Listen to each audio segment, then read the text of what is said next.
So for those of the people that are listening that are new to hyperbarics, can you get into a little bit of the physiology, what's happening? I mean, I've talked about it, that the idea that at, I forget what the atmosphere, it might even be 1 or 2 atmospheres, we start getting oxygen dissolving, really just diluting into all of the fluids in the body. Can you go into the process a little bit? Right. So normally speaking, what happens is hemoglobin transport, or red blood cells with hemoglobin in them transport the oxygen in your body, and there's only four oxygen molecules per hemoglobin.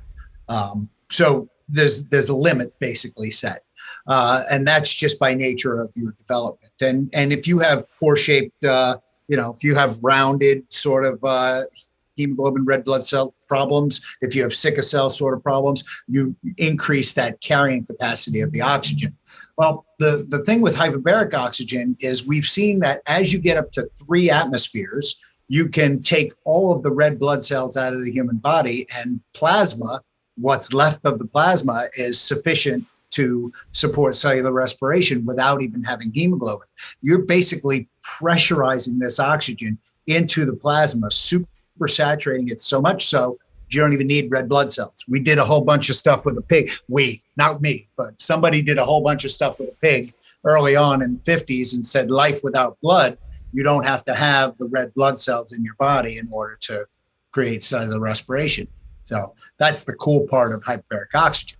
And the really cool thing is that hemoglobin in the grand scheme of things might be as big as my head is on this picture. But if you're looking at plasma is as tiny as my eyeball, for crying out loud, and can get everywhere where the hemoglobin gets stuck, and quite often hemoglobin gets stuck, especially in the capillary beds. It gets stuck and has to push its way through, and thereby decreasing the amount of oxygenation that's going on because it's stripping its way through, if you will. So, no.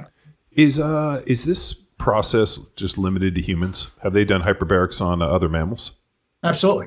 So we do hyperbarics on other mammals all the time. So there's horse hyperbarics. There's as a matter of fact, the Racing Association. Did we have this discussion last time? We did, and I thought that was awesome. The Racing Association Yeah. said you are not allowed to have hyperbaric oxygen immediately before a race. So I was like, that's how you know it's got to work, because that's how you know it's a performance enhancing drug, because the betting people don't want you to have it before they run. If I was still playing the NFL, I would have a chamber at my house, hands down. Unquestionable. You're healing so much. I mean, I'd just go home after practice, lay in there for an hour, and make it happen.